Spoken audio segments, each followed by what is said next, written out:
Okay, good morning, good Vach, Shavua Tov, our Pesach warriors. Who's excited? Who's ready?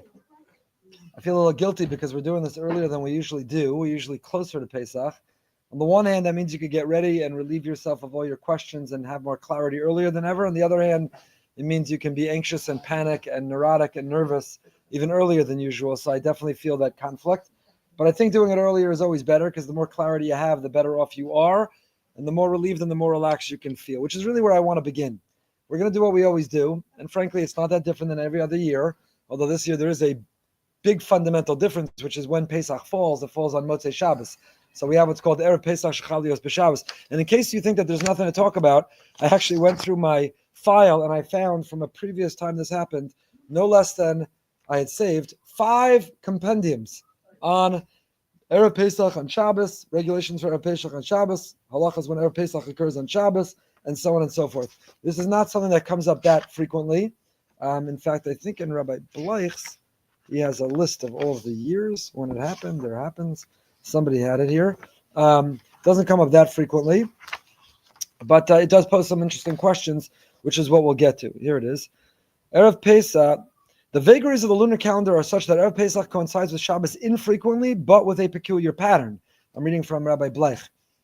There are intervals of as long as 20 years during which Erev Pesach does not occur on Shabbos, which are followed by the occurrence of Erev Pesach on Shabbos 2 or more, usually 3 times within a relatively short span of time, followed by a rather long interval in which Erev Pesach fails to coincide with Shabbos. So, although Erev Pesach did not occur on Shabbos between 1954 and 1974, Erev Pesach again coincided with Shabbos in. Is this why you came today? Is this of any interest to you? Probably not. But it did fall on Shabbos. I know you're like, how do I kosher my induction cooktop? What are you talking about this? Erev Pesach coincided with Shabbos in 1977, 1981, 1994, and 2001. This was old. So it will again occur in 2008, 2011, 2018. And it's again occurring now in 2025. So there's a lot to talk about when we get to about this and its unusual year. But I want to begin with this. No one should, as every year, panic, get frustrated, be nervous, be anxious. It's not to minimize or take away someone's feelings. Pesach, there's a lot to do. There's a lot of prep. If anyone appreciates it, it's the rabbi who also has to have a Shabbos to go to drasha and many drashas and sell chametz and get a lot done. There is a lot. There is a lot. But like everything we do, we are able to stay calm, cool, and collect when we divide and conquer. When we organize ourselves and our thoughts. When it's all in our head and feels overwhelming is when we get stuck and when we get anxious. But when we are able to sit with a calendar and reverse engineer this time of the year and say, this is the date by which I want to kasher. These are the days that I want to be cooking. These are the days I need to be cleaning. These are the days this section of the house, that cabinet, this area. So now it's all out of our head and it's on paper. And so rather than walk around anxious and nervous and feeling pressured, what do I have to worry about? All I have to do today is what I have to do today. And tomorrow I'll do what I have to do tomorrow. And the day after that, what I have to do that day, because it's all on paper and it's all organized. I want to highly recommend, even before we start, as I do every year, the CRC, Chicago Rabbinical Council, led by my dear friend Rabbi Fishbane, does an extraordinary job. This year came out with a new app. So if you have a smartphone, we're not making any comment on the smartphones, but if you have a smartphone, you'll want to make sure that you have the latest version of the CRC app. You can do that by opening the App Store, and it will tell you if you need to update. And if you do need to update immediately, because the CRC app is an enormous, enormous resource, particularly for Pesach, which hachsherim are good, which are not recommended. Lists, things that are on lists, shopping guides that are searchable. You could be in any store and you'll put in, you'll want to know, do paper towels need to be kosher for Pesach? You'll put that in. So one of the things on the CRC website, I just downloaded this morning, is a great article called First Time Making Pesach, a cheat sheet for the rest of us, CRC Consumer Kosher. This is a cheat sheet, first time making Pesach. But I'll tell you a little secret and a little hint.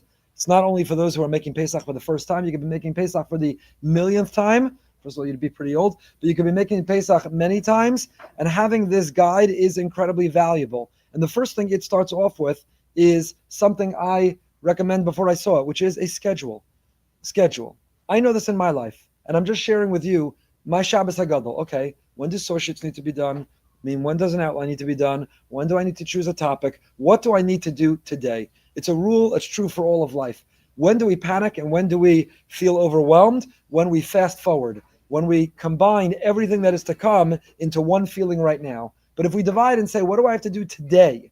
What's on my plate today? Today, recipes.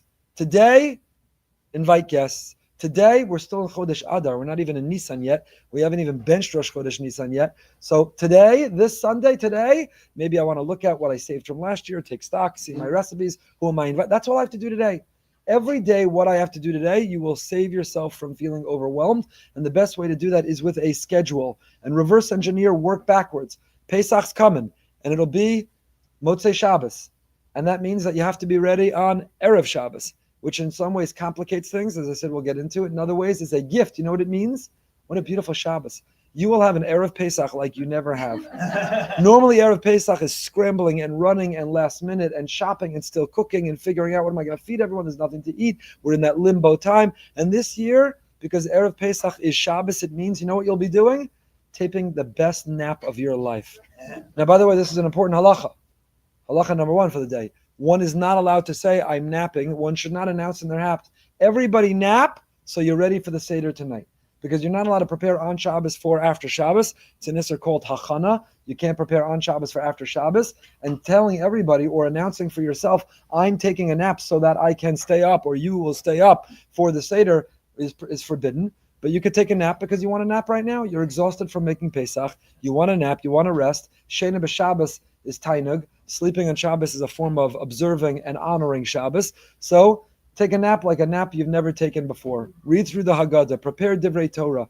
One of my great recommendations, spend time with the children looking at their arts and crafts beautifully organized by their incredible teacher Haggadahs, and then tell them to not bring it to the Seder. Because I don't think it has a place at the Seder. It's not what the Seder is all about, but that's not what this is all about. But now, Erev Pesach Chalios b'Shabbos, that Shabbos is a perfect chance to go through those Haggadahs, to prepare our own Divrei Torah, organize our own thoughts, to rest and relax, and to be ready. So rather than view that Erev Pesach falls on Shabbos this year as yet an additional compounding complication, challenge, frustration, overwhelming, embrace it as an incredible opportunity. What a year it will be. What a great opportunity it presents. How amazing it's going to be. So this is a first time making Pesach, or even if it's not your first time, this cheat sheet from CRC is really excellent. And the calendar is the way to go. Reverse engineer, plot your calendar and schedule, figure it out. Yocheved and I did this the other day, and I can measure the blood pressure come down just from the conversation. And I'll just share with you what we're doing, right? Erev Pesach, you have to be ready, Erev Shabbos Friday. So I said, let's kasher the Motzei Shabbos before.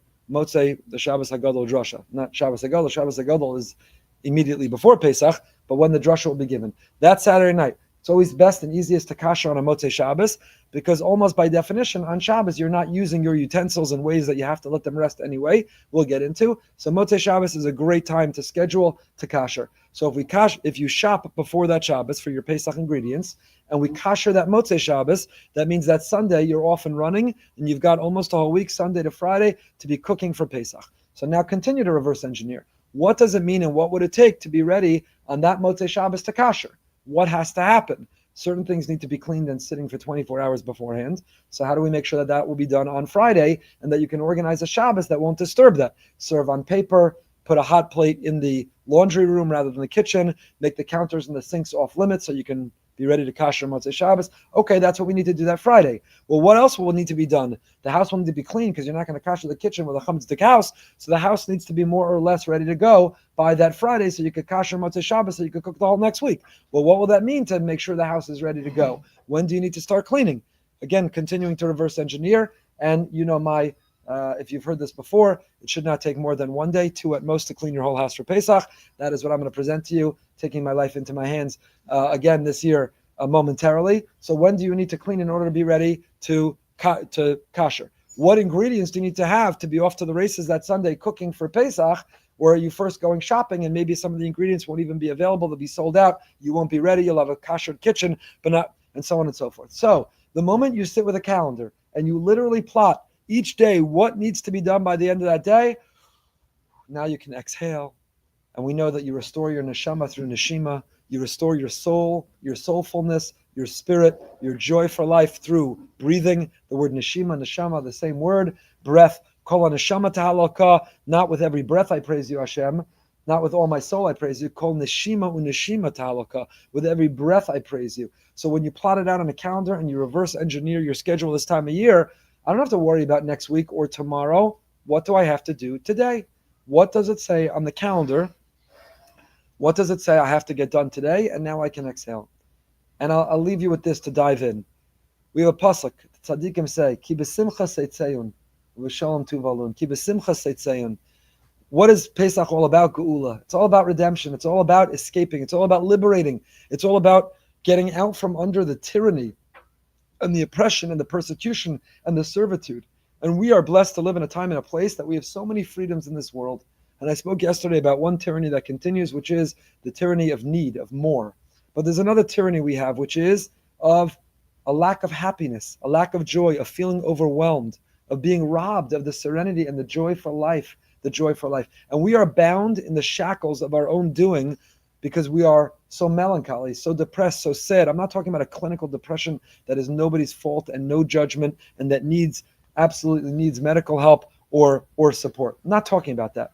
I'm talking about just generally when you run into people this time of year and you say, what's the matter? They say, what's the matter? Pesach. What do you mean, what's the matter, Pesach? Pesach is a gift, is a joy, is a yontif, is a chag. It's incredible. It's amazing. The way to get out of what's holding us back, ki v'simcha seitzeyun. You can't get out of whatever you're going through without simcha. And simcha, happiness, is not an emotion. Happiness is a decision. Happiness is a choice. In fact, the word moach, one's brain, one's thoughts, is in the word sameach. Sam moach. Place your brain, place your thoughts, and find your happiness. Happiness is not an emotion.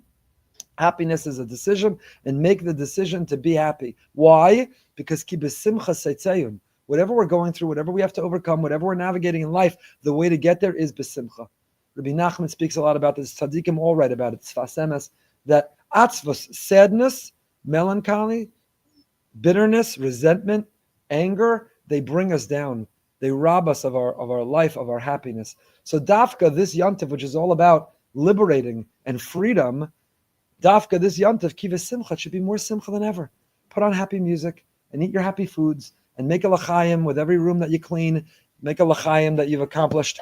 It won't be a very productive day, but ki v'simcha seitzeyun, b'simcha. Bring a sense of simcha. And if not for you, for the people in your home and in your family, do you want to raise children who will grow up knowing my parents were miserable about Pesach?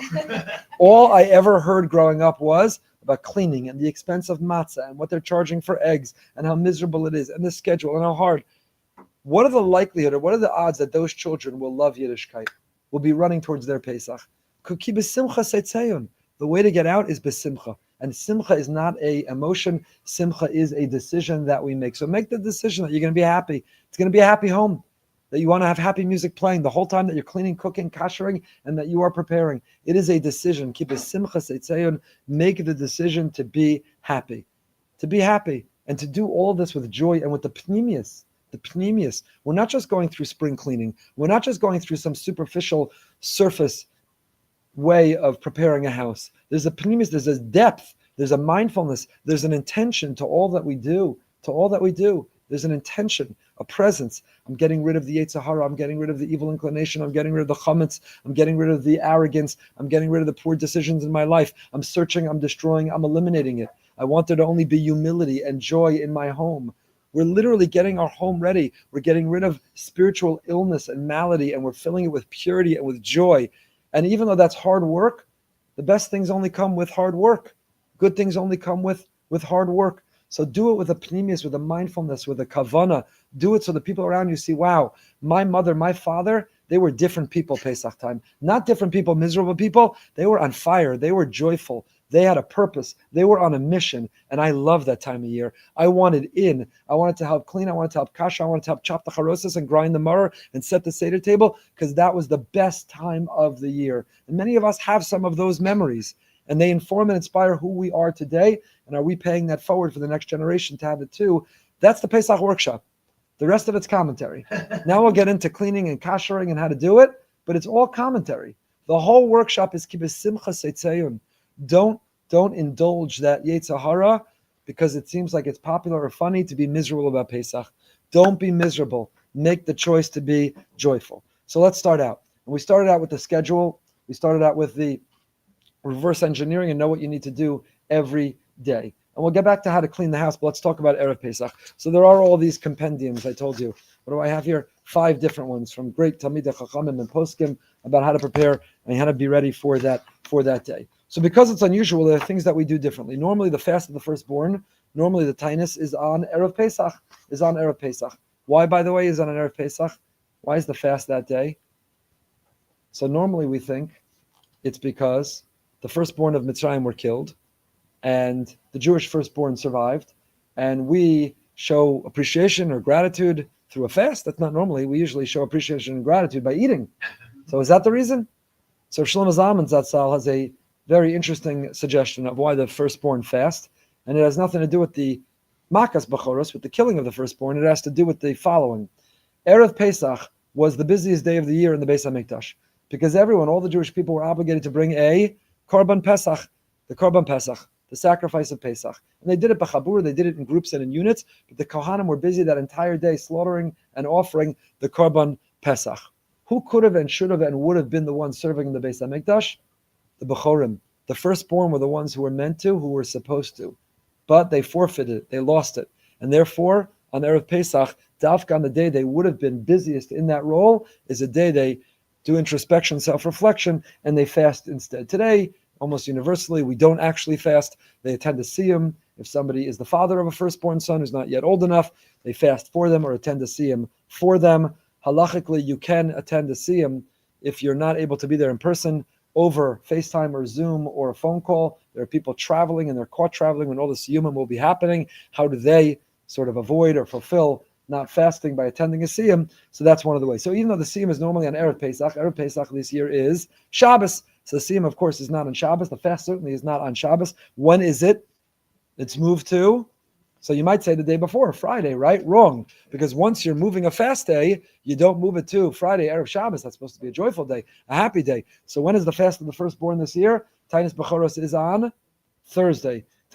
is on Thursday. So in our shul, as we always do, after every minyan, there will be a siyum and delicious food put out for those who are making the siyum to be able to fulfill it. So the fast is on, this year takes place on Thursday. That is halacha number 1. Bedikas Chametz, the search for Chametz normally takes place when? Erev Pesach, the night before Pesach. And the Bedikat that we do should not be a superficial ceremonial ritual Bedikat. It should be genuine and in earnest. It should be real. And even though we're doing it perhaps for an entire month, we're doing it certainly in the weeks and days leading up to it because we're cleaning every room and in that cleaning process searching for Chametz. But the Bedikat itself, the tzaddikim used to spend hours and hours and hours, again, because they weren't only looking for leaven, they weren't only looking for bread, they were looking for the chametz in our hearts. I try to gather my children around every year, now Baruch Hashem, B'li Ayin Hara grandchildren, and I say, everyone, when hiding the chametz, we have 10 pieces, just like we've ruined all of Judaism in other ways, we now sell pre-prepared 10 pieces. I'm surprised nobody has yet put like an Apple tag on the 10 pieces, so when the kid fell asleep or forgot where it was hid, you could find it. Someone can take that idea. It's all yours. Just make a donation to BRS. No royalties necessary. But when we hide those 10 pieces, we're not just hiding bread. What do you want to get rid of this year? What do you want to throw in a fire and obliterate and destroy? What's your struggle? Are we looking at the wrong things, saying the wrong things, feeling the wrong things? Are we indulging anger or envy or arrogance? What does that bread, what does that chametz represent? And it changes the whole thing from, oh, we have to do this, we have to hide it. Where do we hide it? It's your turn, it's my turn. Who holds the spoon, who holds the feather? To we're doing something which is a enormous growth opportunity, both for the children who hide it, and then as we search for it, and then each one finds their chametz, what they're trying to work on. And then the next day when you throw it in the fire, we're taking that chametz that you want to throw in the fire, what you're trying to work on in yourself, and we're getting rid of it. And it transforms the entire experience of what we're doing. So that Bedikas Chametz takes place this year on Thursday night, not on Friday night, which is Erev Pesach, but on Thursday night, obviously with a candle and a feather and a spoon. This big poskim we talk about, do we turn the light on, use a flashlight today instead of a candle? There's still a minhag to use a candle. What's the origin of the minhag gadafka of a candle, the Bedika, what we're searching for, or the basa, we're looking for the chametz inside us. So the Bedikas Chametz takes place on Thursday night. On Thursday night, the bracha abir chametz is said before doing the bedika on Thursday night. Shacharis on Friday. Normally on Erev Pesach we omit Mizmor L'Soda and Lam Natseach, 2 Kapitlach Tehillim that we ordinarily say as part of davening. We omit Mizmor L'Soda because it wasn't offered that day, and Lam Natseach because it's a quasi yantif. However, Friday is nothing. So we're sort of, Thursday is the fast, and Thursday night we're doing the Bedikat, and then Friday technically is nothing, and Shabbos is Erev Pesach. So Friday we continue to say, even though we ordinarily omit, but Friday, since it's technically not Erev Pesach, we say Mizmor L'Soda and Lam Natseach. When do you burn the Chametz? So on the one hand, we get rid of the last Chametz on Shabbos morning, which is Erev Pesach. We'll talk about in a moment how. But the minhag to still burn the Chametz takes place on Friday. So although Chametz can still be eaten, it's kind of peculiar. Normally, you can burn the Chametz even after you're not allowed to eat the Chametz. By the time you're burning the Chametz, often it's after the time you're not eating the Chametz. Here, you can go from burning the Chametz to having a piece of pizza, to enjoying a sandwich, because you could still have challah that night, Friday night, and the next morning until the last time for chametz. So it's peculiar that you're going to burn the chametz and go from the burning of the chametz to still be allowed to eat chametz. But nevertheless, we have a minhag, and our minhag is to still burn the chametz before noon on Friday. So for us in Boca Raton, that will take place 12:06 p.m. Optimal time for disposing of chametz no later than 12:06. I think that's an updated time. Is 12:06. So we still burn it before midday, even though you could technically burn it the rest of that day. We burn it before midday. Seder preparations should all be done before Shabbos. Normally on Erev Pesach, we're still busy with much of the work to prepare for the Seder, which includes roasting the shank bone and washing and cleaning all that lettuce that we'll need as maror, and mashing and grinding the charosas and grinding the maror. And all of those include activities which are prohibited technically on Shabbos.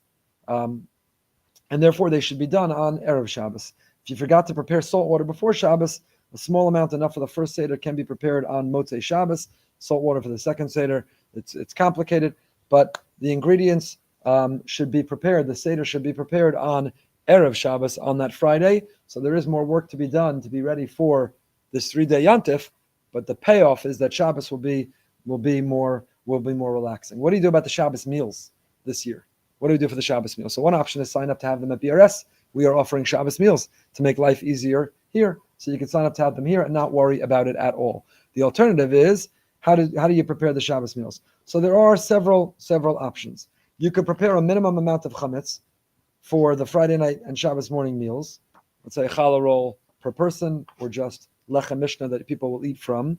Use a disposable plastic tablecloth and have that first course with challah, wrap it all up, throw it all out, and then bring out the Pesach, part of what you're going to eat. And if you're doing that, you should wash out your mouth if you use the same mouth to eat chametz stick before you're using Pesach utensils. The alternative is you could have 2 tables. You could set your table for Pesach utensils and Pesach cooked food, and you can go make hamotzi in another corner in a area that's isolated, where you'll sweep up, clean up, and dispose of any hamotzi you had right then, and then go have your meal where you're not overlapping in the same place at all. So again, a person needs to be very careful. You can, and frankly, you should have chametz Friday night and Shabbos morning. Why do I say should? Because you need to eat lechem mishnah. And lechem mishnah, you can't eat matzah, because in our Pesach we don't eat matzah. Many don't eat matzah all the way since Purim. But you can't have matzah, and on the other hand, you need lechem mishnah. So you have to have bread. How do you have the bread? So again, you could do it in the same place, but with a tablecloth you wrap up, throw out before you bring out the next round, Pesach. You could have it in 2 separate areas. You could eat the entire meal on paper and plastic and on a tablecloth that will be disposed of, so that you're not exposing your Pesach dishes at all to the chametz that will be available. Some prefer to avoid eating chametz altogether on that Shabbos, and they replace the challah with egg matzah. Egg matzah is what's called matzah ashira. There's a big machlokas about egg matzah. Is it chametz? Is it not chametz? And we paskin egg matzah is not chametz, but the Ramah, Ashkenazim, are careful not to eat it nonetheless. So if a person is sick, maybe they can rely on egg matzah. So can you rely on egg matzah on that Shabbos? So according to some of David Feinstein's Atzal Paskin, you could, but you should eat the egg matzah. You'd have to finish it before the last time for eating chametz, and you'd have to eat the requisite measure of the egg matzah. And that is another alternative that some people use, which is the egg matzah. So that's how to navigate the chametz of Erev Pesach this year. But if you're using chametz, if you're using challah, both on Friday night and Shabbos day, then it means that you need to have your Shabbos day meal over by the last time that you can eat chametz. When is the last time that you could eat chametz? So for those in Boca Raton, this year will be at 10:50 a.m. The last time for disposing of chametz will be at 12:05 p.m. which means that whatever chametz you did not finish, if you are having some chametz, you can flush down the toilet, you could wash down a drain, you can put in a garbage bag or a garbage can that is off your property. Now, again, that's complicated here. They pick up the garbage on Monday and Thursday. That means Shabbos morning, your HOA may send you a nasty letter. You'll have to learn to live with it. But you could put the garbage can on Friday at the edge of your driveway off your property. So essentially declaring it's no longer yours. And then whatever chametz is left from the Friday night and Shabbos morning meal, you can take out and put in the garbage that's off your property. It's no longer yours. It doesn't belong to you. And that is a way to dispose of it. So you have to dispose of the chametz by 12:05. The last time to eat chametz is at 10:50 a.m., which means that you need to eat your meal by 10:50 a.m. And if you thought that was good news, here's even better news. You have to, or should try to eat not one meal by 10:50 a.m., but two meals. Why? Because on Shabbos we eat three meals. The third meal, shalashudas, Leaven, the holiest meal of the week. How are you going to have? What are you going to eat for that third meal? So there are three options for the third meal. You can squeeze two meals in on Shabbos morning before 10:50 a.m., but you should take a proper break between them. That means make kiddush, wash, eat a little something, bench, go for a walk, read a book, schmooze for half an hour, learn, and then wash again. And that second time will be your shalashudas, but you have to finish the chametz by 10:50 a.m. That's one option. A second option is have only one meal in the morning by 10:50 a.m. And later that day, you'll fulfill shalashudas by eating fish or fruit or meat or something else that won't spoil your appetite for the Seder, but doesn't include washing. It's not ideal because shalashudas really one should wash. And the third option, which only applies to Erev Pesach Shchalios B'Shabbos, some Rishonim, the Mordechai, I believe, and others say you can be Yotzei shalashudas on Erev Pesach Shchalios B'Shabbos b'divrei Torah. The divrei Torah are your third meal. That doesn't work the rest of the year, but on this one Shabbos it does. So that is why davening on that Shabbos morning at BRS will take place at 7:45 a.m. There's no 9 o'clock minyan. It's at 7:45 a.m. So davening, and there'll be no drasha, so that people can get home and have both meals by 10:50 a.m. so they could fulfill both the second meal and shalashudas, the third meal, by then as well. Okay, so those are some of the dinim of Erev Pesach Shchalios B'Shabbos, preparations for the Seder, when Taanit Bechorot is, when the Bedikas Chametz is, when the burning of the Chametz takes place, and so on. And so on. Preparations for the Seder you can't do until Shabbos is over. So Shabbos, you're really off. Normally, Erev Pesach, you're scrambling, you're setting up the table, you intended to rest, you didn't have time to rest, you were using every last second that you had. Not this year, you can't be. Once Shabbos starts, done. You are finished. So you can't prepare until Shabbos is over, until nightfall, until Motzei Shabbos.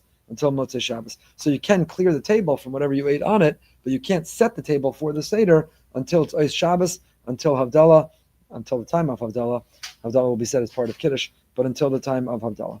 Okay? And then we get to the Seder, and the Seder begins. So that is just Erev Pesach Shchalios B'Shabbos. Any questions about this year when Erev Pesach falls on Shabbos? Yes? No, you have to be done with eating chametz. You have to be done with eating chametz by that last time and clear it out. And burn it or not burn it, dispose of it, either washing it down a drain, flush it down a toilet, and with the recitation of Kol Chamira. The Kol Chamira that is ordinarily said when you burn the chametz, this year you hold and wait to say that Kol Chamira until Shabbos morning when you dispose of the last and final chametz.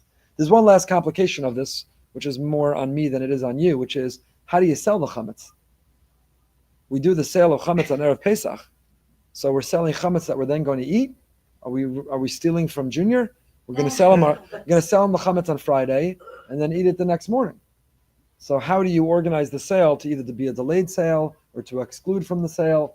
There's a whole complication in halacha on that, but that's more my problem than yours. Yes. Two things. One is the meals in the shul are Shabbos. Oh, they're the Shabbos before? Yes. I keep saying the Shabbos Agala. The Shabbos Agala Drasha. I guess that was wishful thinking on my part. Yeah, thank you for that correction. They're the Shabbos before. Okay. Also, I have a question. If you have someone coming to help in the house, yes, sorry, they can't set up either. They can't do for you anything that you can't do for yourself. So just like you can't set up, they can't set up for you. Erev Tavshilin you don't need, because that's when Yontif goes into Shabbos.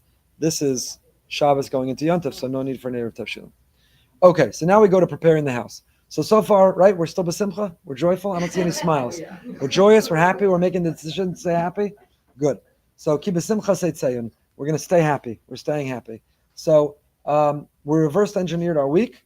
So yeah, that's a good point. I will repeat the questions that are asked because people online can't hear them.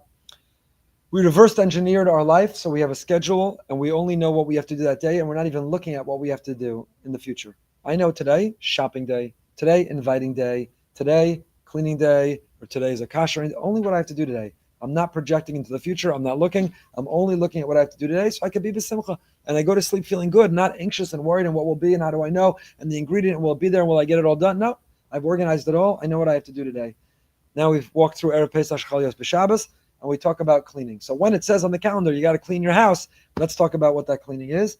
And this will be familiar. We talk about this each and every year. The Rambam in his introduction to these halachas says there are 8 mitzvahs that apply to Pesach today. 3 positive commandments and 5 negative ones. The 3 positive are lahashbis saor, you have to destroy and get rid of leaven. Number 2, lechol matzah, eat matzah. And number 3, lasaper b'tzias mitzrayim, tell the story of leaving Egypt. Those are the 3 positive commandments, which is why when I talk about getting rid of chametz Shabbos morning, some say you should dafka make sure you have chametz to get rid of, so you fulfill this positive commandment. Let's say you want to get rid of all your chametz on Friday and go into Shabbos chametz free zone, easiest, no problem, no worry, no risk. Some say that's okay. Others say you are forfeiting and neglecting the opportunity for tashbisu to fulfill the mitzvah of getting rid of chametz, because that mitzvah is on Erev Pesach, and you can fulfill it by flushing it down the toilet, by putting it down the drain, or maybe even by putting it in the garbage on the edge of your street and relinquishing any ownership over it. So in order to fulfill that mitzvah, tashbisu, lahashbis saor, that positive commandment, retain and hold on to a little bit of chametz. Then there are 5 negative prohibitions. You can't eat chametz. You can't eat chametz from chatzos on Erev Pesach, not only on Pesach proper, from midday on Erev Pesach, number 1. You can't eat chametz all 7 days of Pesach. You can't eat even a mixture of chametz.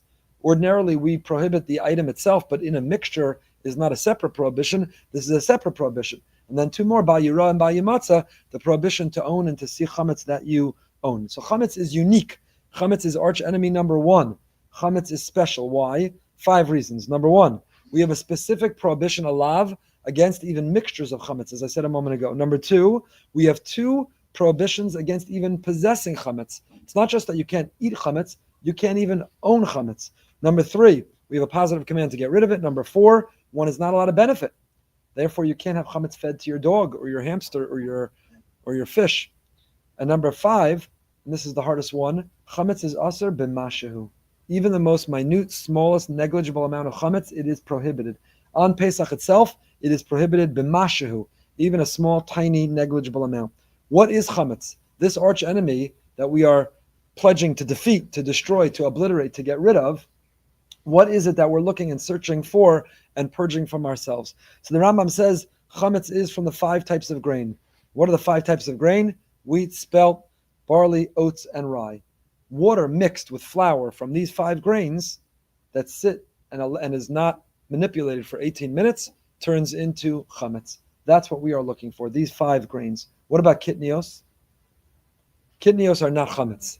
Kitniyos is a later rabbinic prohibition about 1,000 years ago that only Ashkenazim took upon themselves. The smag, the smak, the Ashkenazi poskim, the Sephardim did not, because one of 2 reasons are offered. Either there were legumes and rice and there were food items that were packaged in sacks, and they used to use grain in the sack in order to make it look more bulky, to make it look more full. And if a person would then use that ingredient, they would end up using actual grain, actual chametz. So the Ashkenazi rabbis at the time, about 1,000 years ago, said, you know what? Kitniyos? No kitniyos for you. Kitniyos off limits. Anything packed in a sack, in a bag, that ordinarily the practice of merchants is to add chametz, it'll be too hard to eliminate the chametz. It'll get mixed in. You'll end up eating chametz, and therefore it's easier to simply rule out all kitniyos. That was one reason. Other reason that was offered was any legume, anything that could be ground and manipulated and made in a way that looks like chametz might lead to your actually eating chametz, and therefore it's prohibited. So since you can make a starch or flour out of those foods, and they could then be used in a way that looks like chametz, don't do it. Don't do it. Those were the 2 reasons that were offered. Sephardim didn't accept either reason. That's why Sephardim, although I don't think Moroccans do eat kitniyos, but Sephardim eat rice. It's not worth it to have to wake up early every day of Elul for it. But they start to eat rice and they eat kitniyos. But kitniyos, to be clear, is not chametz. Kitniyos was a later prohibition that was accepted upon ourselves, which means if somebody's ill and sick and they need kitniyos for their health, they're allowed to eat it. A baby is allowed to eat kitniyos. If kitniyos touches your kelim, your utensils, it doesn't turn it into chametz. Can an Ashkenazi eat at a Sephardi's home on Pesach?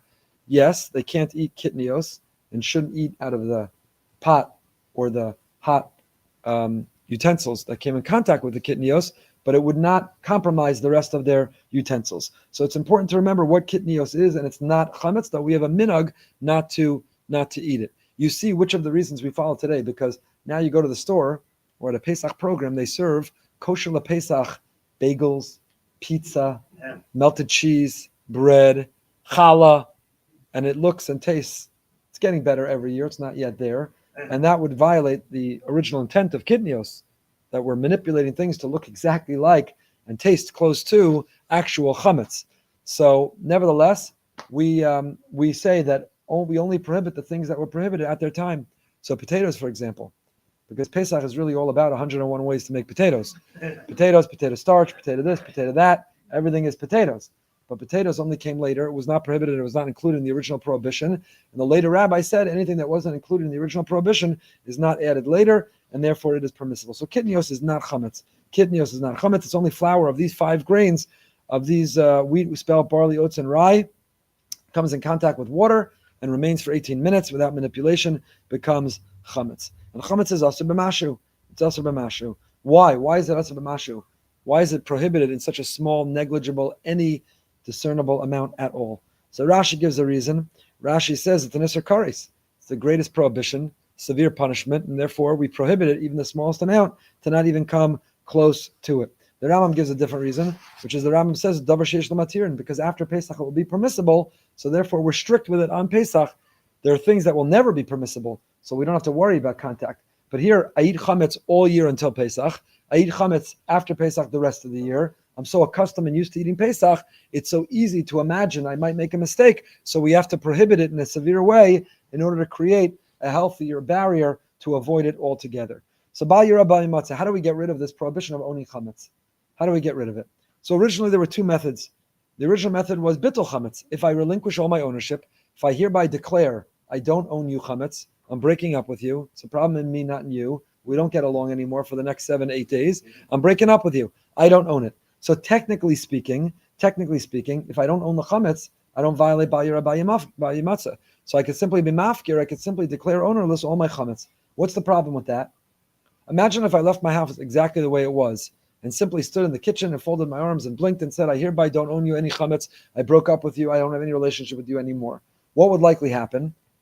An hour later, I'd forget and I'd go take a donut. An hour later, I'd forget and I'd go make a sandwich. So having the chametz around, even if I don't own it, might save me from the prohibition of owning chametz, but it will expose me with enormous risk to the problem of eating it. So we then added a second thing, which is Bedikas chametz, biur chametz, search and destroy. Find the chametz and eliminate it. Get rid of it, get it out of our house altogether, so we're not tempted by it. We don't accidentally stumble upon it. We get rid of it outright. And what do we do today? All the above. We search, we destroy, and then we say, if anything remains that I didn't find, it is hereby ownerless. And then we add yet a third thing, and that is mechiras chametz. We sell chametz, we search and destroy chametz, and we declare ownerless our chametz. And the Mishnah Berurah says, therefore, because we're searching and destroying, one should start 30 days before Pesach. So we are already into that period of time. 30 days before Pesach is Purim. Many of us do biur chametz on Purim. We drink and get rid of the alcohol. We get rid of the chametz in our homes already 30 days. We start shloshim yom kodem achag. Okay, all of that was number one, background to what we're doing and why we're doing it. But here we get to the practical, very important, the practical part. What are we looking for? What do we need to search and destroy, and why? Again, we're not doing spring cleaning. I say this every year. This is my polemic every year. We're not doing spring cleaning. If you're moving heavy furniture, you're doing spring cleaning, you're not cleaning for Pesach. If you're on a ladder, you're doing spring cleaning, you're not cleaning for Pesach. If you're on your hands and knees with a toothpick or a toothbrush, you're doing spring cleaning, you're not cleaning for Pesach. You want to do that? Be gesund, tavo aleichem bracha, more power to you. Do it in July and August. Do it whenever you have time. Do it and don't blame God and don't blame rabbis and don't blame halacha and don't lose your joy for life because you're on your hands and knees or on a ladder or you're moving furniture or you're moving appliances. It has nothing to do with halacha. It has nothing to do with halacha. And if you complain and if you cry and if you're miserable and if you have bisna, you have only yourself to blame. If you want to do it, mark it on your calendar another time of the year and feel free. But don't blame Pesach. Don't blame Pesach. Because these chumras, these stringencies that you adopt, if they rob you of your joy and your happiness, if they deplete you of your simcha of yantif, if they make you miserable and force your children and grandchildren to go off the derech, how good of a chumrah is that? It's a terrible chumrah.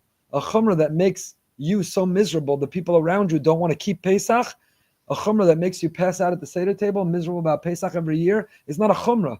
It's nish chumrah. It's not a chumrah. The chumrah is to be besimcha on Pesach. Ki besimcha seitzei. And that's our chumrah this year. Keeping halacha, not cutting corners in halacha. Be strict and vigilant and scrupulous and careful in halacha. Absolutely. But don't do spring cleaning. Don't do spring cleaning. So here are the rules. You ready? Number one. If during the year chametz is not brought to a particular place or area, there is no need for it to be cleaned or checked for chametz. So unless you had a sandwich while sitting on your ceiling fan, there's no reason to be on a ladder dusting your ceiling fan. If during the year you like to sit on the ceiling fan and eat a sandwich, then you should go up there and clean it because you're going to be on Pesach, it'll be a problem. But if you never climb on a ladder during the year to eat a sandwich, if you don't go into the crawl space, into your attic, if you don't pull a bookcase out and sit behind it and eat a sandwich, if you don't, I don't know what, if you don't sit behind the books, if you know there are books that haven't been taken out in years, that haven't been opened, that haven't been looked at, that haven't been moved, then there is not a need. There's not a need. And this is not me. It's a Mishnah Pesachim Daf Beis. It's the Shulchan Aruch. Bodei kol makom sheish loch Hashem echnisu b'hem chametz. Shulchan Aruch paskins. You have to check only the places that you have a reasonable concern that chametz entered. That means to say, if you have such a home, not many do, but if you do, that there are rooms where chametz was never allowed to go in. Now, if you have children, you don't have such a home. If you have little children still in a home, but there are rooms that no chametz ever entered. You don't have to clean. You could give a very cursory, superficial cleaning. If you have young children, the Mishnah Berurah says,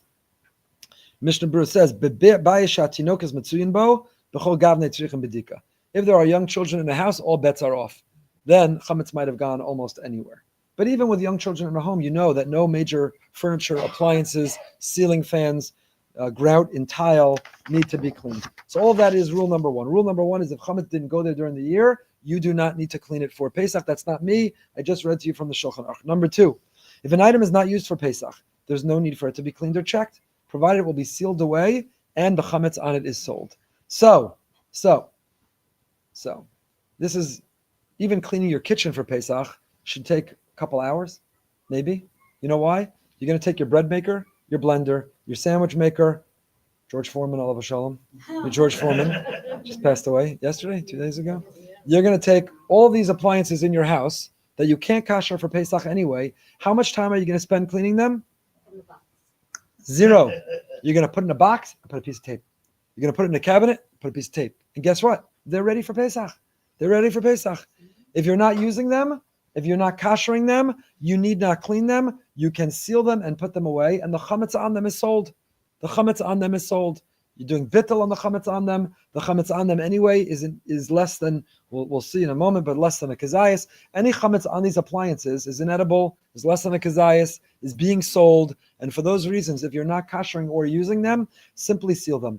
My favorite part, my family knows, my favorite part of Pesach is when I get to walk through the kitchen and put the tape on everything. The Chametz says tape, tape, tape. She points and I tape. These cabinet, tape. That cat, tape. That appliance, tape. That room, tape. That tape. Tape is your best friend on Pesach. Tape is your best friend. Make sure it's removable tape. You don't want to ruin your cabinets and ruin the paint on your walls and ruin so tape enough that it will stay closed. Nobody will get in, but not enough that you're going to ruin anything. But tape is your best friend because anything that you're not using need not be cleaned. Simply seal it and put it away and don't touch it. So I just listed all those appliances. So what I grew up seeing, a very righteous, amazing, incredible role model of a mother, but with a toothbrush and toothpicks and cleaning and emptying and getting and slaving over and grout in tile and dusting, it doesn't have to happen. Do it. You probably want to clean every now and then. You should clean appliances. They should not be disgusting and accumulate all your food from the whole year. I'm all for appliances being cleaned. Just don't connect it to Pesach. If your bread maker needs a good cleaning, do it in November. And if your blender needs a good cleaning, do it in August. And if your sandwich maker needs a good cleaning and your toaster needs a good cleaning, fantastic. Do it in June. But don't connect it to Pesach. It's unnecessary. You can get most of your kitchen ready to be kashered with tape. You're going to have a couple cabinets for Pesach? Good. That takes work. You got to empty them. You got to wipe them down. Good. But the whole rest of the kitchen, which I'll venture to say is 80 to 90% of your kitchen that is not being replaced, tape is your best friend. You don't even have to open the cabinets and clean them. Do you understand what I'm saying? 80 to 90% of your kitchen, you don't even need to open the cabinets, wipe them down, or clean them. If you're going to tape them up, the chametz in them is less than the requisite amount. You're doing bittul on it, and you're selling it. And all that means, all you have to do is tape it up. So that's true for cabinets. It's true for appliances. It's true for rooms and spaces. If you want to shut them off and close them off, all you need to do is tape. Rule number 3, crumbs that are inedible even by a dog are not considered chametz, even if they're bigger than a kazayis. It comes from Shulchan Aruch Siman Tov Mem Beis. Hapas atma she'ipsha v'nifsal milacha al-kelb l'lugma she'nisracha eina chayev leva'er. Crumbs inedible by a dog, even if they're bigger than a kazayis, are not chametz. I want to know, under your oven, would a dog eat that? Whatever's under the oven? If you're pulling out an appliance, you're not doing it for Pesach. First of all, unless you're going to eat behind the appliance on Pesach, it's not a problem. So if you're cooking behind your refrigerator, behind your oven on Pesach, pull it out. But if you're not cooking there and eating there on Pesach, do not pull out an appliance. If you're doing spring cleaning, pull out all your appliances in January. Do not do it connected to Pesach. So that is rule number 3. Major appliances don't need to be moved or pulled out because any crumb, even if it's bigger than a kazayis, 30 grams, if it's inedible to a dog, is not chametz. Rule number 4, there's no need to check for crumbs less than a kazayis. If they're dirty or soiled, they wouldn't be edible by a human. Mishnah Berurah Tov Mem Beis Sif Katan Lamed Gimel. Mishnah Berurah says, if the crumb is less than a kazayis, less than 30 grams, a very small amount, and it's dirty or soiled in a way that'll be edible to a human, you do not need to check for those crumbs. You can make them inedible to a human sometimes by spraying a caustic spray. So if you really are worried about what's going on under your oven, give it a little spritz of a caustic spray that will make it inedible. You have a spray that will make something inedible to a human, give a spritz, give a spray under the oven, give a spray behind it. But you don't even need to, and you don't even need to check it. So that means, what are we looking for?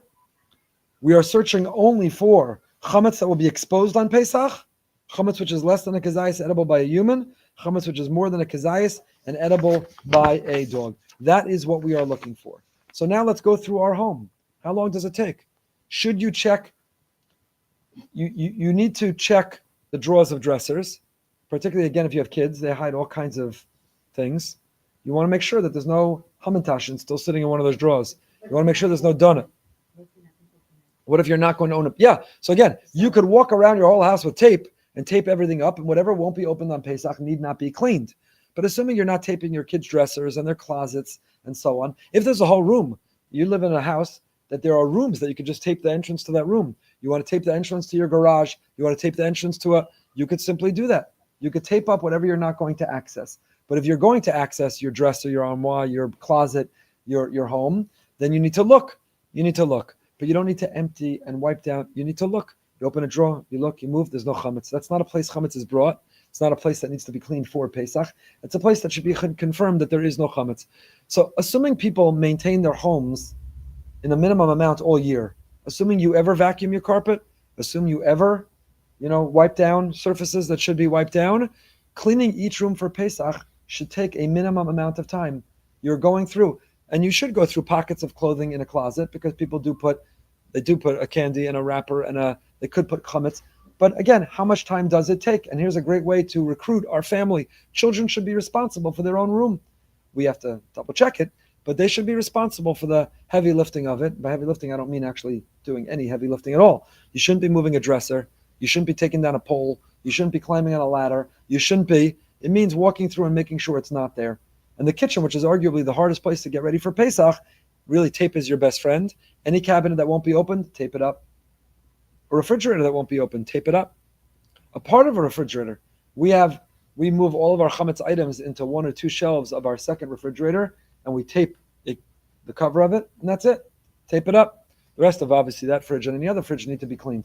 So anything that will be used on Pesach needs to be cleaned carefully, vigilantly, scrupulously, of course. Absolutely. I'm not minimizing chametz in the least. I'm minimizing misery. I'm minimizing hating Yiddishkeit and hating Judaism. And that's what in this guide, the CRC also talks about, cleaning the house. What's chametz?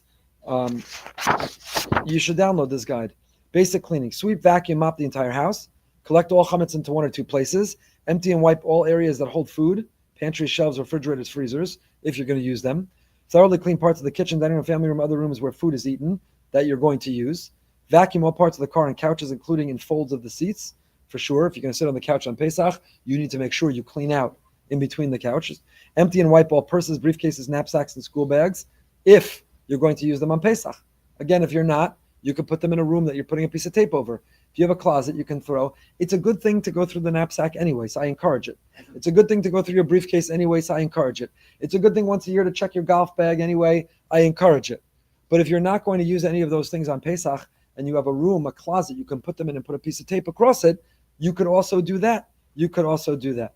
So that is the cleaning of the house for Pesach, and it should take a minimum amount of time. And if you've scheduled and reverse engineered and calendared your Pesach this year, you know which days you need to do that and be done with it by, and you can divide it over time. This section of the house these days, these rooms on these days, work your way backwards till you get to the kitchen. Everybody knows that it all begins with the declaration in the home. You can no longer remove chametz from the kitchen. That's the first step of cleaning for Pesach, because you don't want to clean rooms and then people are still bringing dinner into their room, the late night snack into their room. So it begins with the declaration, chametz can no longer leave the kitchen or the dining room. And then you section off and you work backwards until you get to the point of the kitchen. Any questions of cleaning the house for Pesach? Yes? What if you have unused or unfinished flour? A non-Pesach, a few boxes of non-Pesach matzah that were on sale. I usually throw them out. Okay, excellent question. The question was, what can be included in the sale of chametz? So there are two different customs. Some people sell everything, including real chametz. We once gave a shiur, now's not the time because it would take a long time. The origins and the history, the evolution of the selling of chametz. Selling of chametz began not with any chametz that was in our homes. It was Jewish merchants who owned a lot of inventory of chametz, and it was impractical for their business and inventory to be able to get rid of it all. So that's how it began. And then it became in our home, and then it went from just telling the rabbi, have me in mind, to filling out sheets and to giving it more seriousness. So there's a shita, one of the Rishonim, the Bechorot Shor, says not to sell chametz mamish. And many, I think briskers in particular, but many don't sell chametz mamish. In my home, we try to be strict not to sell actual chametz. So pasta, leftover cereal, frozen challahs in the freezer, we get rid of all of it before Pesach. We have a practice not to sell chametz mamish with one exception, which is alcohol, liquor, which was the original way that selling of chametz began. And that's the one exception. And some are even careful not to do that. So some have a practice not to sell chametz mamish, real chametz, but most sell any chametz, because that's what it means. You sell it means I don't own it. Junior will be the biggest owner of chametz, particularly alcohol collections, for that week. So there's different customs. It depends on what the family's custom is, whether to sell real chametz or not. Any other questions about what we said until now? Until we get to Kashering the Kitchen, then we'll get to ingredients, medications, and toiletries. Yes, sorry. So you said you have a cabinet that you close up that says chametz in it. Let's say I have unopened pasta or unopened products. Could I put that in that cabinet? Absolutely. Anything unopened. It could be opened. It could be opened, unopened. If you're sealing it off, you can put whatever you want in it. Anything. Yeah. Anything you can put inside it. Opened, unopened, put it inside, seal it up. Anything that's sealed and you're not going to access on Pesach can have chametz in it. Yeah. Sell it, relinquish ownership of it, 100%. You have to sell it. Everybody, the minhag is that everyone sells chametz. Even people who don't have chametz, the minhag is to sell chametz as another safeguard. We do bittul, we do bedikat and biur, and we do mechira. It's another safeguard because it can happen, and it often does happen, that a week after Pesach, you discover something in your house you didn't know you had that was chametz, or in your mailbox, that cereal sample that they mailed, or whatever other example. You forgot you have a storage unit, or in your office, you forgot on the bottom drawer, you have those cups of soup in case you ever get stuck late in the office and you have no dinner and it's all made out of the pasta, you forget. So therefore, even if one gets rid of all chametz, they sell anyway, just in case as an extra safeguard. Yes? What about yeast? Is yeast. So I'll send you to the CRC website that has a list of what's called real chametz. For those who have a minhag not to sell real chametz, what's real chametz? Is flour real chametz? Is graham crackers? Is cereal? Which cereals are real chametz? So they have excellent lists there about what's real chametz. What's real chametz? Okay, let's move over to Kashering Our Kitchen. Everyone ready to have fun? We're having fun. Kiv simcha seitzayun. Who's having fun? We got to get an open bar for the Pre-Pesach Workshop next year. Next year, somebody remember mimosas. Is that what they're called? Mimosa? Yeah. Because it's early still. So, okay, next year, mimosa bar at the Pre-Pesach Workshop to get everybody more in the mood. Okay, so let's go to the kitchen. Kashering the kitchen. So the rules of kashering are as follows. Again, we could speak and elaborate on this for hours, but we're trying to get to the practical part. So I'll just summarize. We believe that not only food has its own status, but the taste of food has a status. Ta'am ke'ikr. The Gemara Chazal used the language ta'am ke'ikr means ta'am, the taste of a food, is real. That means to say, if I boiled pork in a pot and then I cleaned the pot, so much so that you couldn't discern or see or find anything in it, it's still a non-kosher pot. Why? Because embedded in the wall of the pot is the taste of pork. Ta'am ke'ikr. Basar b'chalav. If you had meat and dairy mixed together in a pot and cooked it, even if you cleaned it and sterilized it to the highest level that the Food and Service Administration would say this is clean, but halacha would say there is taste embedded in the wall of the pot. It's called ta'am ke'ikr. How long does taste last? When we say there's taste, not only mamish, not only when there's mamashus, the actual food, the taste of the food too. How long does the taste last? So our tradition is taste lasts for 24 hours. After 24 hours, it's called a tam pogum. It is a putrid, a negative, a terrible taste. It's no longer a viable taste. We'll call it that. Which means to say that every utensil, after every clean utensil, simply waiting 24 hours would make it kosher.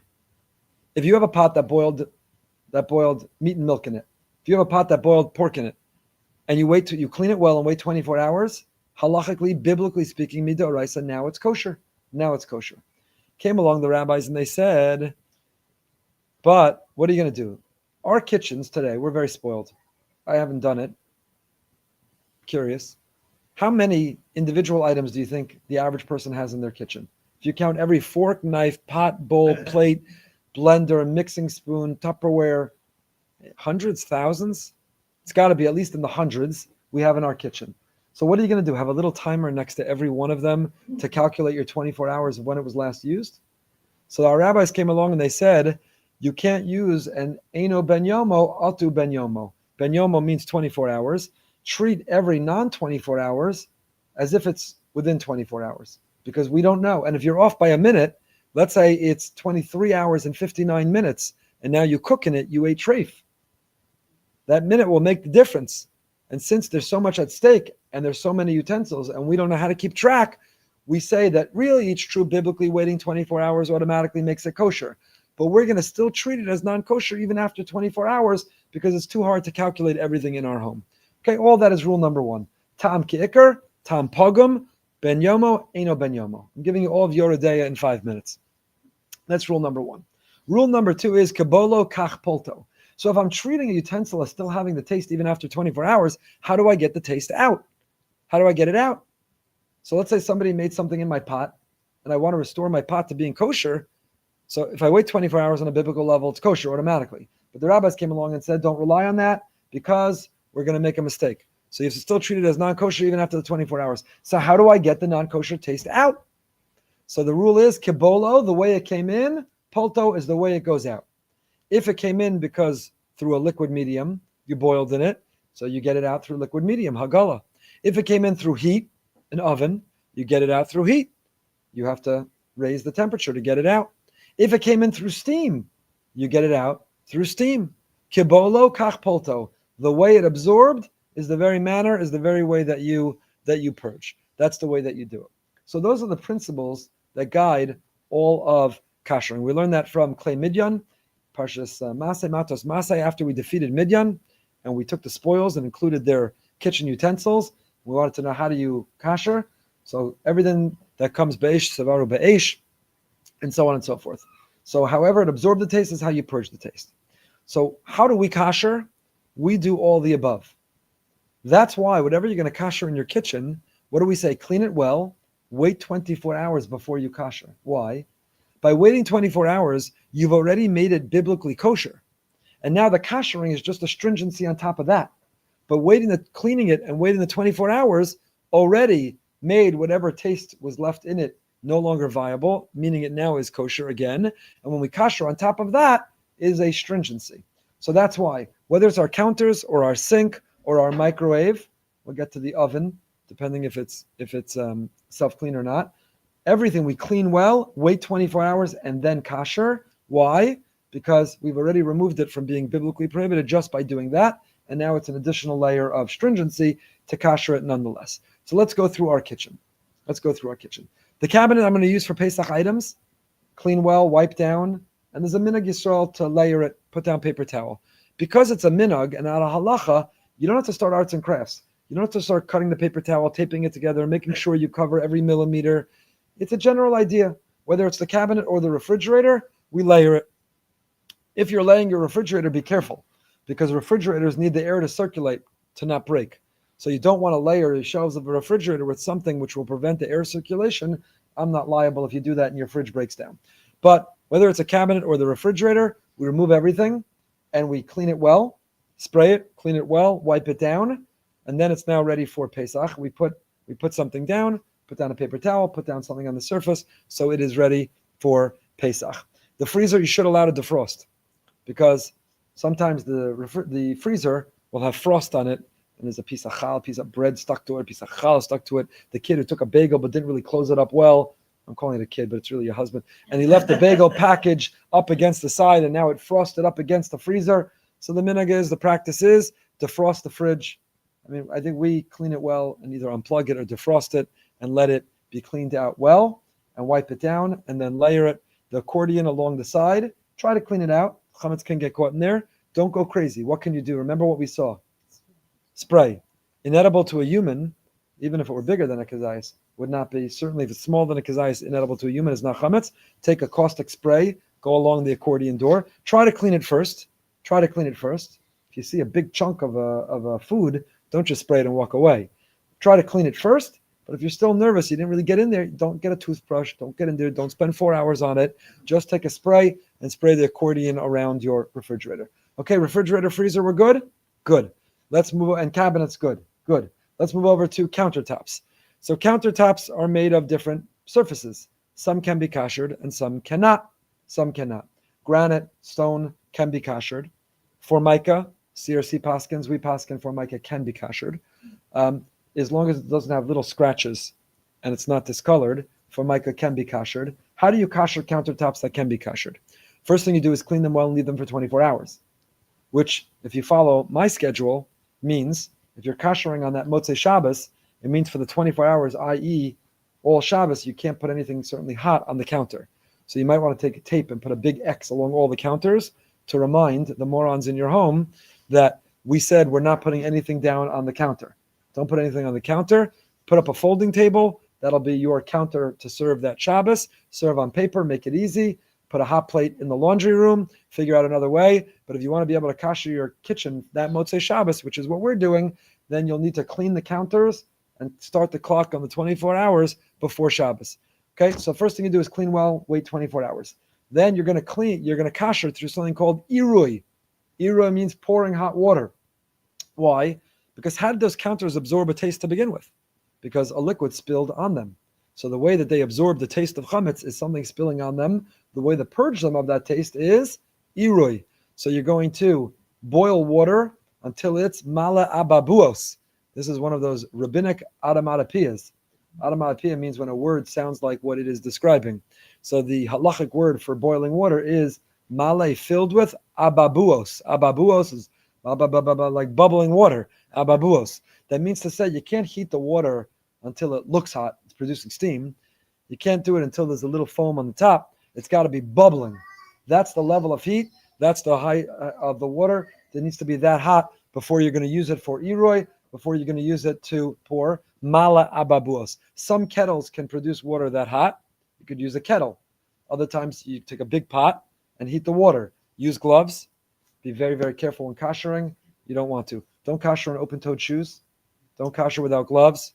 Don't kasher without, again, I can tell you from personal experience, each of these things, be very careful. Be very careful when kashering. You're going to walk along the surface of the counter that can be kashered.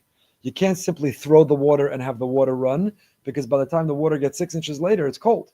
You have to walk with the water and pour it along the countertops. Pour it along the countertops. The sink is going to be the same thing. Sinks that can be kashered, ceramic sinks cannot. Stainless steel sinks can. If you could kasher a sink, you're going to clean it well, leave it for 24 hours. Clean it well, by the way, means the drain. It means the garbage disposal. Clean it well means that if the faucet extends, you're going to open it up and clean it well. And when you kasher, you're going to walk with the water around the surface of the sink. You're going to pour it over the faucet. You're going to pour it over the extended faucet as well. And that is the way you're going to kasher. That is the way to kasher countertops and sinks, what's called iroi. Boil water till it's mala ababuos, till it's bubbling. Walk with it and pour it over the surface of the sink, over the surface of the counter. Now, if you're worried about that, so is Yocheved Goldberg. Our kitchen is no longer new. It hasn't been new for many years. But since it was new, that first year of Pesach, she said, there ain't no chance you're pouring boiling water and walking with it, and it's going to go down into, and it's going to make the counters warp, and the doors warp, and everything else warp. So you can cover your counters. You can cover your counters. And you can cover your counters in several different ways. Aluminum foil does not count as covering a counter. First of all, it conducts heat, so anything that falls on it will put it right into your counter. Aluminum foil is not a valid method to cover a counter. You have to cover the counter only with a valid method. We actually had made up, you could do it yourself, you can cut pieces that match exactly your countertops. I love it. I grew up this way. My kitchen in Teaneck, New Jersey, where I grew up, was white. But for Pesach, they were made out of a hard board and layered with paper, with what do you call it? Contact paper. And it was a blue. And for 8 days a year, our kitchen looked like Pesach. From when we kashered and we went down to the basement, up north we had basements, and we schlepped them up and we had the puzzle of putting them on the right counter. As children, we grew up feeling this kitchen, this is the look. And Motzei Pesach, when we put everything away and we took them off, it was back to the rest of the year. It was back. There was a value. I still think there was a value. There's a nostalgia. There's a connection. There's a feeling to the kitchen looking different. So you can kasher. There's nothing wrong with kashering it, and your kitchen looks exactly the same. But if you do cover it, there is the additional value of not only destroying your kitchen, but the kitchen looking different has a certain nicety to it. And that's what we do here too. I will tell you, I have a friend who started a business. I'll put the link. I don't know where I'll put the link. I'll put it in the comments right now on the YouTube. But he started a business that is OK supervision, the hashgacha OK, of a contact paper that you put on your countertops that is kosher for your countertops are now ready. Easily applied, it easily peels off. It meets the standard that the OK holds. It's fine, and it's pretty. You can choose different looks. You can choose different appearances of it, and you can order it. So I put the link on the YouTube where you could find it. What's it called? I don't get any commission from it. It's called Covered, Covered. If you Google kosher covered, and you will find it. Kosherdecal.com. Kosher DEKAL.com. Kosherdecal.com. Your kosher kitchen covered. You could choose the style. It could look like granite. It could look like anything you want, and you simply layer it on your counters, and you are good to go. And I get no commission from it. Kosherdecal with a K.com. Kosherdecal with a K.com. Countertops can't be kosher. It have to be covered. And there's a list. If you go to the CRC Pesach guide on their website or on their app, they have a list, as does the Star-K, as do the OU. They're all wonderful. I don't mean to favor one over the other, but I happen to find the CRC very, very helpful. And they have guides. They have lists. Which materials can be koshered, which can't be koshered. I will tell you, don't feel bad asking me any questions. I'm more than happy to answer everything that comes my way before Pesach and all year round. But I'm just telling you that I'm just going to go to the CRC and look it up. So if you want to skip that step, just go to the CRC guide and look it up, which materials can be koshered and which can't. That's true for countertops, and it's true for sinks. So far we covered pantry and refrigerator, countertops, and sinks. What's left? Let's talk about microwaves. How do you kosher a microwave? So a microwave, how does a microwave wall, so the glass, Ashkenaz and Paskin, you can't kosher glass for Pesach. All year long, Ashkenazim hold we do not need to kasher glass.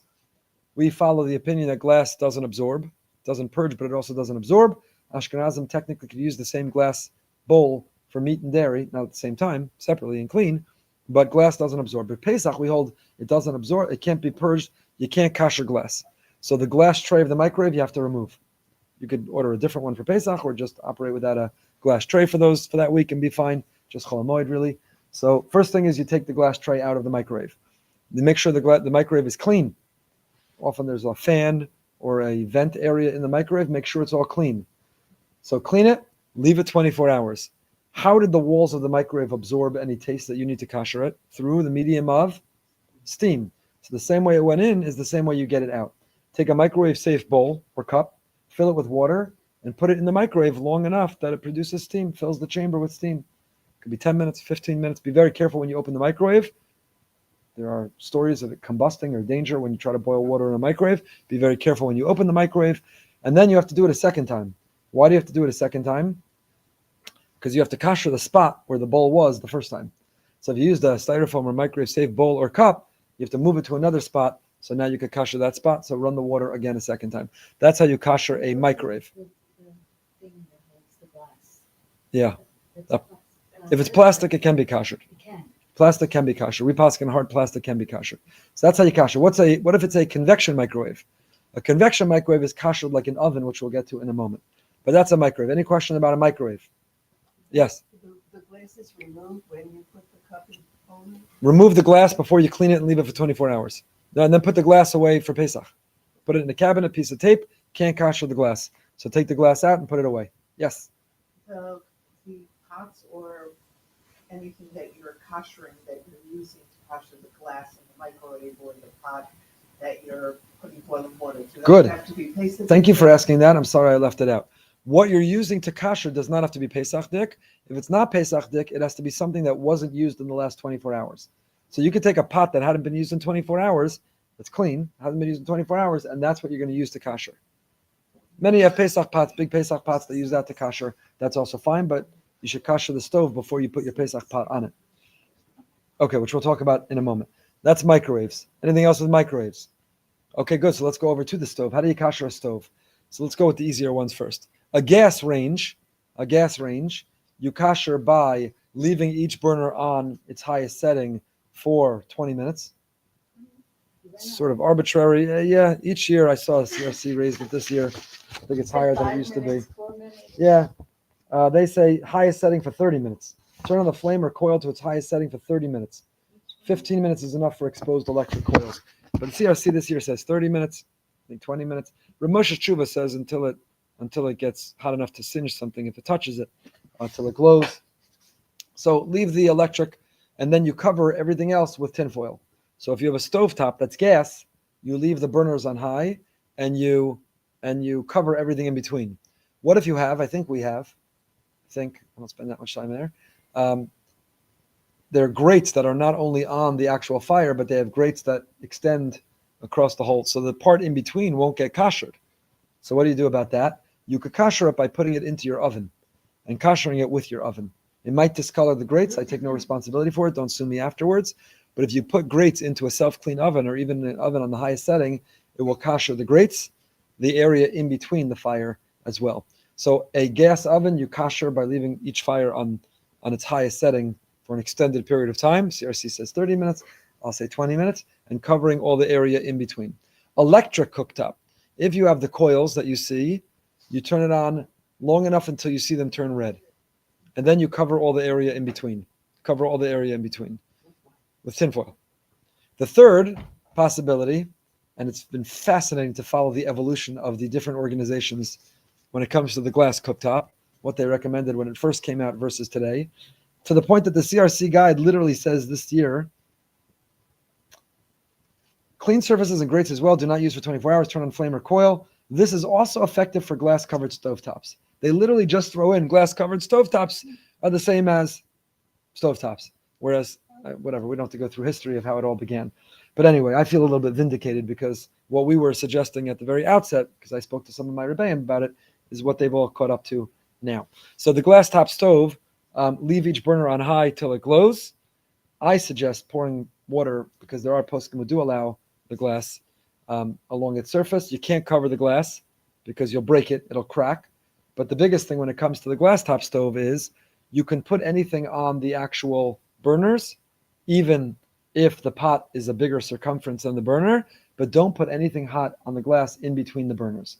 Don't put a spoon down, don't put a lid down, don't move a pot over to the area in between the burners. Because technically what we're really only kashering is the burners. So you can't cover the area in between, but be careful. Some people say put a trivet in between, put something down to remind you not to put something down on the area in between. Okay, that is the stovetop. So we covered counter, sinks, tables, microwave, stovetop, and now let's talk oven. Oven, if you have a self-clean cycle, run the self-clean cycle. If you're running the self-clean cycle, you don't need to clean the oven and you don't need to wait 24 hours. Because the temperature, the heat of a self-clean is what's called Leaven Chamer. Leaven Chamer means the highest level. Leaven Gomer, Leaven Chamer, it's the highest level of Leaven, so you don't.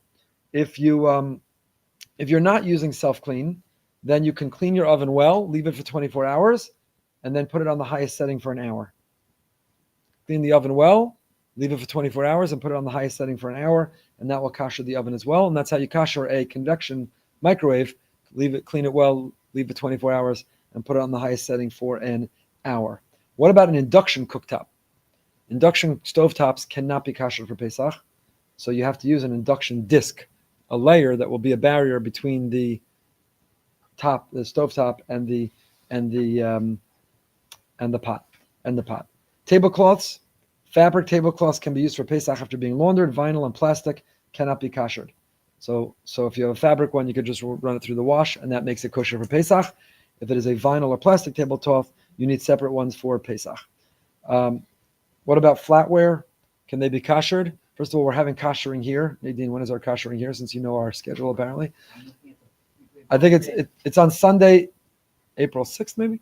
We have kashering available here. The ORB will be offering free of charge if you want to bring anything here to be koshered.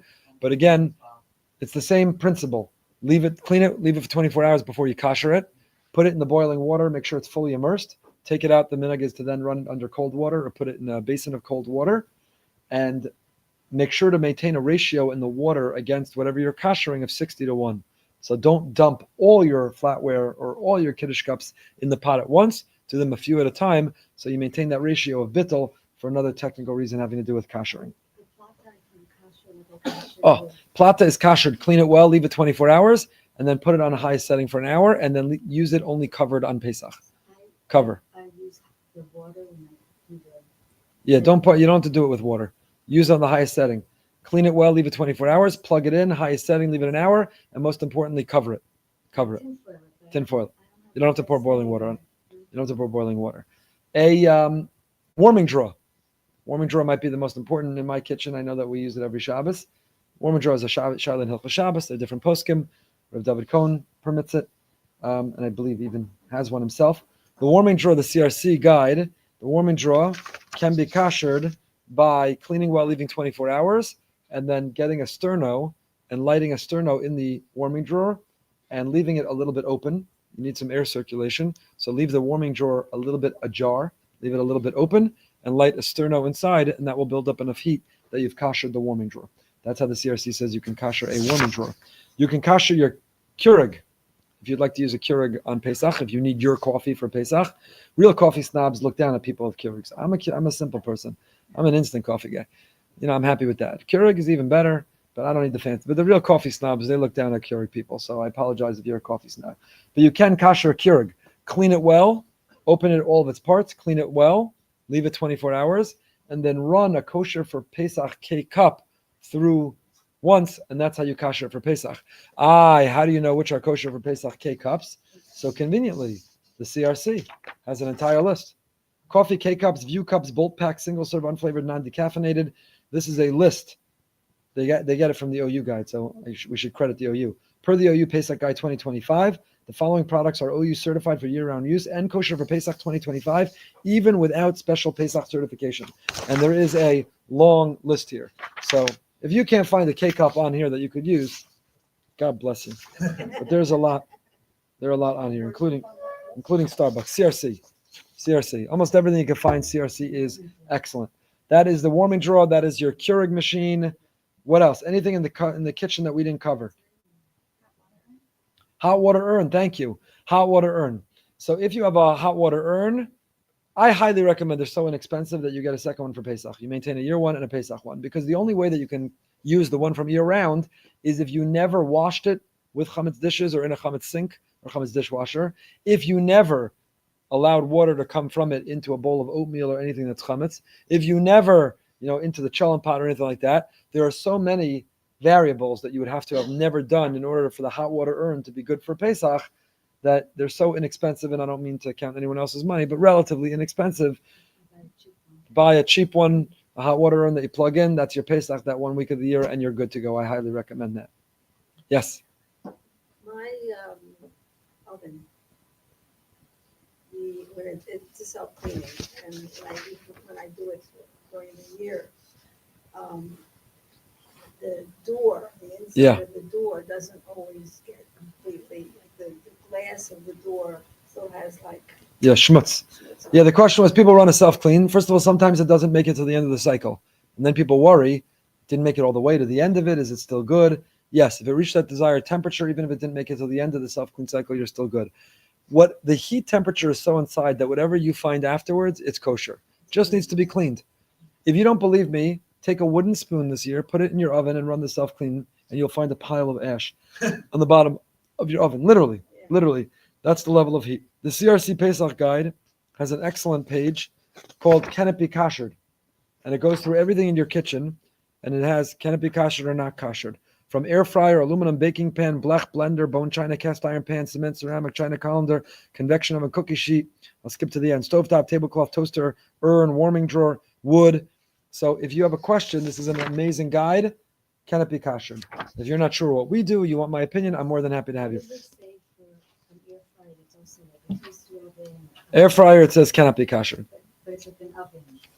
I guess that's what it has. Air fryer, just maybe the mechanism. There's no way to kosher the air fryer. Yes. Two things in the sink again: the garbage disposal, the Oh, thing in there. yeah. Does that have to be replaced? And Good. A little aerator from the sink. Yeah. So some of the guides say that the not filter, like the drain, Right. it's so fine that you should have a separate one for Pesach or not use it. Put it in a way and tape it up. That one. I don't know why you can't kosher it by pouring boiling water on it or putting it in a pot. Whatever might be left stuck in it has no way of getting into. It's not viable. It's not anything. So if you want to be strict, put it away. Yeah. Okay. So that is a food processor for Micah frying pan. They've got a great guide. Really, really wonderful. Yes. Once you do your sinks, do you have to have an insert? No. Once your sink is kosher, it's kosher. You do not need to put an insert inside of it. The question was, does it need an insert? And the answer is no. Okay. So we talked about how to clean the house. Yes. During the 24 hours that the sink is, can you use cold water? Or Right. not? So during the 24 hours, one should not use it for anything. If it was used for something not hot, it would not reset the clock.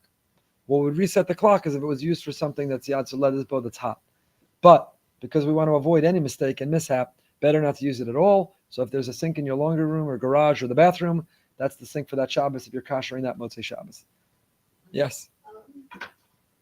Stuff like for cleaning, like Yes. sprays, like that you're putting in. They do not need to be kosher for Pesach. No, does it have to have an OU on it? No. Which is a perfect segue over then to the next, which is our other ingredients or other areas of Pesach. So I'll start with medications. Let's start with this: medicines, cosmetics, and toiletries. There's a book that used to come out when I was a kid that Rav Zatzal is no longer alive, and it introduced a lot of stringencies that were not necessary. Poskim, all poskim. If something is inedible, it's not chametz. It's not chametz. So, blush, body soap, conditioners, creams, eyeshadow, eyeliner, foundation, ink, lotions, mascara, nail polish, ointments, paint, shampoo, stick deodorant are not edible. They don't need to be kosher for Pesach. None of those things are edible. That's not me saying it. It's Rav Shmuel First, Rav Yonah Rees, Rav David Zucker. It's these poskim in Chicago, the CRC. They put out a letter every year. Their medicine and cosmetics letter, and I think everybody would agree. These are inedible. Nobody's ever eaten shampoo, and in order to be aser b'hana, even to be prohibited to benefit from, it has to be something edible to be prohibited to benefit. If it's utterly inedible, it's not even defined as chametz. So I'll read that list again. Blush, body soap, conditioner, cream, eyeshadow, eyeliner, foundation, ink, lotion, mascara, nail polish, ointment, paint, shampoo, stick deodorant are permitted on Pesach regardless of the ingredients contained in them. So if the first ingredient in your shampoo is wheat, you're still allowed to use it because it's inedible. It's not chametz. It's not chametz. Many varieties of cologne, liquid deodorants, hairspray, mousse, perfume, shaving lotion, sunscreen, and wipes contain denatured alcohol. Denatured alcohol could be edible. Nebuch, I say her name every year, I feel bad. But Kitty Dukakis was a alcoholic, and I remember the scandal that she used to, like when she was desperate as an addict, would drink bottles of perfume because it had denatured alcohol. Denatured alcohol. Nebuch, I shouldn't use her name every year. She doesn't deserve that. So it is edible to the alcoholic. It is edible to somebody who is desperate. So they base themselves on Reb Moshe that denatured alcohol should not be used on Pesach. So it should only be used on Pesach if they do not contain alcohol. Alcohol is known to be free of chametz. So if you're using something that has denatured alcohol, or alcohol, cologne, liquid deodorant, hairspray, mousse, perfume, shaving lotion, sunscreen, or wipes, then one would have to be more careful to know what's in it to see whether it includes denatured alcohol or not. Lipstick, mouthwash, and toothpaste, which contain chametz, should not be used. CRC has a guide. Even though the CRC believes that lipstick, mouthwash, and toothpaste all year round, it doesn't matter what's in it. It's inedible. For Pesach, they're strict, and it should not be used if it has chametz. Most of the mainstream that we use is on their list. They have a list. I think the Star-K has an even better list. So if you're looking in terms of the medicines and cosmetics, the Star-K really have a great list in terms of that. What about medications? All pill, non-chewable tablet medication with or without chametz that's swallowed is permitted. All pill, non-chewable tablets with or without chametz. So that's not food, and don't stop taking it. What if it's covered? Advil is always a question every year. Advil has that delicious coating, that sucking candy coating on the Advil. I'm not saying me, other people. So what about Advil? I saw they had a whole insert here somewhere about Advil. Oh, here. In rare cases, a pill as a flavor is coated with sweeteners which are Pesach sensitive, like sorbitol or mannitol. These are listed as inactive ingredients, and we don't recommend them for Pesach. One example is Advil brand products. The inactive ingredient panel occasionally lists that the coating contains mannitol or a flavor, and those items are not recommended. So best to not use the Advil with its coating on Pesach. If a person needs it, it's effective, and other things are not. You could swallow it without obviously sucking on the coating or tasting it, but better to avoid Advil. But pills that have no taste at all, a pill, outright pill, is not chametz, and one should not discontinue or change no matter what ingredient is in it. Does it have to be new or can you use? No, you can continue to use old. Liquid and chewable medications that contain chametz should only be used under the direction of a doctor or rabbi who will judge the severity of the illness. So if it's liquid or chewable and has a taste, it might be kitniyot, which is totally fine. It might be outright chametz, which is a question, and you should ask each one of those separately. And there are lists. Again, there are great lists. CRC, Star-K, OU, they all have lists of medications. They've done enormous research. We owe them tremendous debt of gratitude for their hard work on this. Medicine and cosmetics. This is a long list from the antibiotics. CRC recommends all medicinal items in pill form. So antibiotics for sure are okay. Every year, Tums is a big question because every year Pesach people need Tums. So which Tums, what's okay, what's not okay. Check out their list for all these items. What else? Then we go to shopping and ingredients and what's good and what's not good and what needs. So here is a wonderful list produced by the Star-K. 2025 approved for Passover without kosher for Pesach. This is a long list that they have. CRC also has similarly. Some people are, if you're ignorant, you'll be very strict. But if you're knowledgeable, you don't have to be. So for example, the CRC says all styrofoam and paper plates, cups, cutlery are kosher for Pesach. They don't need a hechsher on them and you don't need to check them. All baking soda is kosher for Pesach. All ammonia is kosher for Pesach. All disposable aluminum foil products are kosher for Pesach. All contact lens solution is kosher for Pesach, according to Star-K. All floor cleaners kosher for Pesach. And then if you look at their list, you'll see, and I recommend, have the app. And when you go to the store, it has a wonderful search feature. And if you want to know baby carrots, do they need to be kosher for Pesach or not? They don't have to be. But if you want to know nuts, which nuts? Fruits, raw and whole, frozen fruit, flaxseed, paper towel rolls. Star-K recommends the first 3 sheets and the last sheet attached to the cardboard you shouldn't use because they use a starch, which could be kitniyot, to attach it. But after that, all paper towels fine. Styrofoam plates and cups fine. Nuts, raw, whether they're slivered, whole, or chopped without preservatives or other additives, are approved for Pesach. They have the whole list. I'm not going to read to you everything right now, other than to tell you where to go, what to check out. Salt, sugar, toothpicks, vegetable, everything. Use their lists, and it has all the answers, everything you ever need to know inside it. What else? What did we not get to? Countertops, tefillas, kalim. Yes, Georgina. Just so Oh.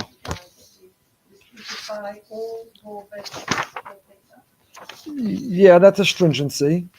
Because before Pesach, if something has anything negligible in it, then it will be batal. We hold chametz as batal before Pesach, not on Pesach, which is a perfect segue to the next thing. I'll come back to you in a second, Georgina.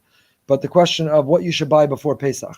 So eggs, milk, bag salads, baby carrots should be bought before Pesach. Why? Because additives are used, which might be chametz.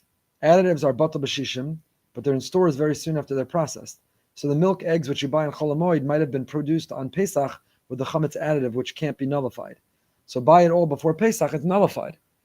If you run out of it, go to a kosher store and buy it there on Chol Hamoed because they had it from before Pesach. But eggs, milk, and baby carrots, bag salad, vegetables, buy before Pesach. If you're buying on Pesach, buy it from a kosher store that owned it from before Pesach, so you can rely on nullification. Yes? All bag salads are okay before Pesach? Anytime salad. The bag salads that are generally okay because they're checked for bugs are okay, I believe, for Pesach as well. Where's my list? Everywhere. Lists and more lists. Here.